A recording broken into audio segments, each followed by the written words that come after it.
Hello listener, আসসালামু আলাইকুম। তো চলে এলাম আবারও নতুন একটি ভৌতিক এপিসোড নিয়ে। দীর্ঘ কিছুদিন অসুস্থ থাকার কারণে আপনাদের সাথে কন্টিনিউ আমাদের এই শোটি করা হয়নি। তো এখন থেকে আশা করি আপনারা প্রতি বৃহস্পতিবার রাত 11:30টায় আমাদের এই শোটি শুরু হয়। তো আপনারা আশা করি সবাই দেখবেন। তো আমাদেরকে যিনি প্রথম ঘটনাটি পাঠিয়েছেন, তো চলুন সরাসরি আমরা তার ঘটনাটি পড়ে শোনাই। তিনি ওনার নামটি না বলার জন্য বলেছেন। তো চলুন আমরা সরাসরি তার ঘটনায় ফিরে যাই।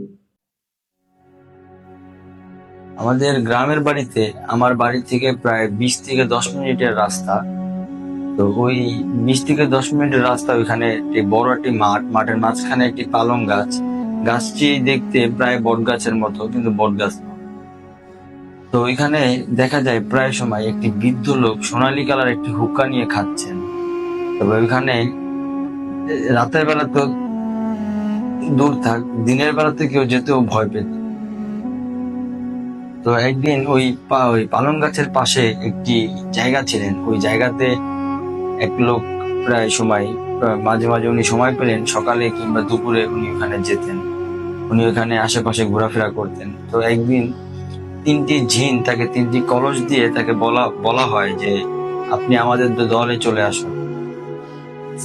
সেও এই কথায় রাজি হয়ে যায়, তাদের দলে সে চলে যায় এবং ওই জায়গাটি বিক্রি করার জন্য বলা হয় তাকে। তো ওই 3টি জিন তার সাথে ওই এই জায়গাটা কেনার জন্য কথা বলে এবং তাকে যেদিন টাকা দেওয়ার ডেট হয় ওই দিন তাকে টাকাটা দেয় না এবং বলা হয় যে আমরা অমুক দিন দিব।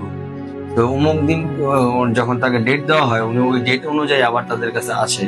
তো ওই ডেট অনুযায়ী ওনারা টাকাটা দেন না, আরো কিছুদিন ডেট নিয়ে তাকে এরকম করে ঘোরাতে থাকে। তো তার কিছুদিন পরে উনি এই বিষয়টা নিয়ে গ্রামের একজনের সাথে শেয়ার করেন যে আমার এরকম এরকম বিষয়, আমি এই টাকাটা উঠাতে পারছি না। তো তার কিছুদিন পর ওই গ্রামের যে লোকটি তাকে বলে তুমি আবারও যাও, যেয়ে দেখো সে তারা কি বলে, তারপর তুমি এসে আমার সাথে শেয়ার করো। উনি যখন নেক্সট টাইম ভাবে যায়, যে দেখে যে তারা আবারও সেম একটি নতুন করে ডেট দিচ্ছেন, ওই ডেট অনুযায়ী ওনাকে টাকা দিচ্ছেন না। তো উনি এই কথা শুনে উনি গ্রামের ওই লোকটার সাথে গিয়ে এই কথাটা শেয়ার করে যে আমাদেরকে আবারও নতুন করে একটা আমাকে ডেট দেওয়া হয়। তো উনি তখন তাকে একটা নতুন কথা বলে যে তুমি যখন তোমাকে নতুন একটা ডেট দেওয়া হলো, তো ওই ডেটে তুমি যাওয়ার সময় তুমি এই বাসা থেকে গরুর একটা হাড় নিয়ে যাবে। গরুর হাড়টা নিয়ে যাবে, যখন ওরা তোমাকে যে ডেট দিয়েছে ওই ডেট অনুযায়ী যদি টাকা না দেয়, তখন তুমি এই হাড়টা ওই কলসগুলোর উপরে রেখে দিবে। তো উনিও এই হাড়গুলোকে কাপড়ে পেঁচায় নিয়ে যায়। নিয়ে যাওয়ার পর ওদের সাথে বসে, ওরা যখন ওকে বলে যে না, ওরা 3জন ছিলেন, জিনেরা যারা ছিলেন তারা ছিলেন 3জন। তারা ওকে বলে যে 2জন টাকা দিতে রাজি হয় এবং একজন রাজি হয় না।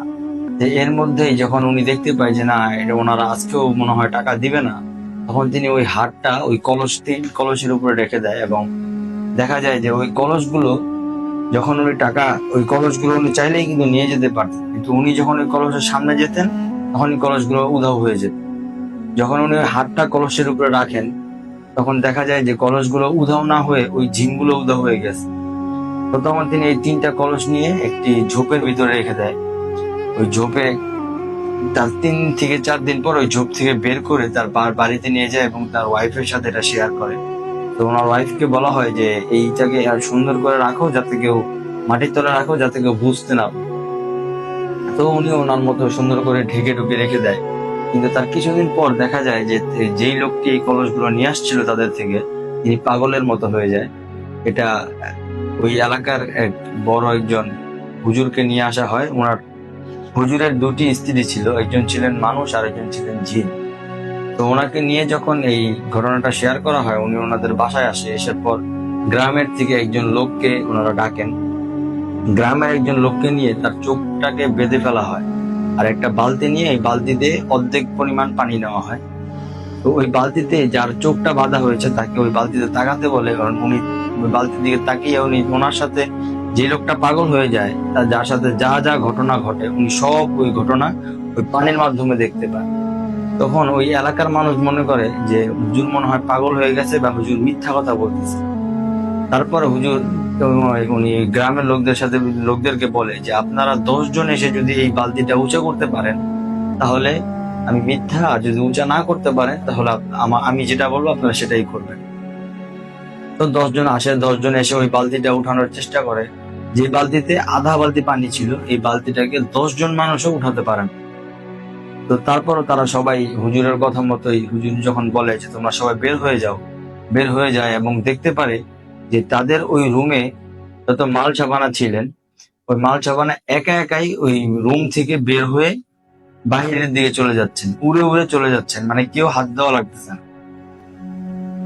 তার কিছুক্ষণ পরে রুমের যখন মাল সামানা প্রায় বের করা শেষ, তখন তার ওয়াইফকে জিজ্ঞাসা করা হয় যে আসলেই কি আপনারা কোনো টাকা নিয়ে আসছেন কিনা। তখন ওই মহিলা না বলে যে না, আমি কোনো টাকা আনিনি। তখন হুজুর বলে যে যদি টাকা নিয়ে আসে থাকেন তাহলে টাকাটা ফেরত দিয়ে দিয়ে, তাহলে আপনাদের কোনো সমস্যা হবে না, উনি ঠিক হয়ে যাবে। এই কথা বলে হুজুরের মতো চলে আসে। তার কিছুদিন পর উনি অতিরিক্ত পাগল হয়ে যায়, মানে একদম কন্ট্রোল ছাড়া হয়ে যায়। তাকে তাকে নিজের একজন মানুষের কন্ট্রোলে রাখা যাচ্ছিল না, তাকে শিকল দিয়ে বেঁধে রাখতে হয় এক পর্যায়ে। তো ওনাকে যখন বাড়ির বাহিরে শিকল দিয়ে বেঁধে রাখতে হয় তখন তার ওয়াইফ যিনি ছিলেন উনি গ্রামের প্রায় প্রায় জায়গাতে গিয়েই জমি কিনতেন। বড় বড় জমিগুলো যেগুলো ছিলেন সেগুলো কিনেন ওনারা, অল্প দিনেই কোটিপতি হয়ে যান। তখন এলাকার মানুষ তারা বলে ওনারা তো বা- দিন আনতো দিন খেত, কিন্তু তারা এত তাড়াতাড়ি বড় লোক কিভাবে হলো। তখন ওই মহিলাকে যখন জিজ্ঞেস করা হয় যে তোমরা এত তাড়াতাড়ি রাতারাতি এত টাকা পেলে কোথায়, তখন তিনি বলেন যে আমার ভাই বোন তাদের থেকে আমি টাকা হাওলাত নিয়ে আমি এগুলো কিনছি। এই কথা বলার পর গ্রামের মানুষ যে যার মতো চলে যায় এবং ওই মহিলা ওইখান থেকে টাকা নিয়ে আস্তে আস্তে অনেক কিছু করে। গ্রামের যার যা সমস্যা ছিল তা থেকে টাকা নিয়ে ওগুলো কিনে নিত, বাড়িঘর কিনে নিত, জায়গা জমি কিনে নিত।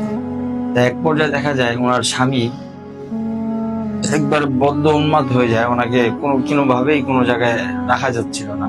এক সময় তার স্বামী ওখানে বসে দেখতে পায় যে ওনার সাথে ওনার মানে আশেপাশে গোল্ডেন কালারের সাপের বৃষ্টি হচ্ছে, মানে সোনালী কালারের সাপের বৃষ্টি হচ্ছে।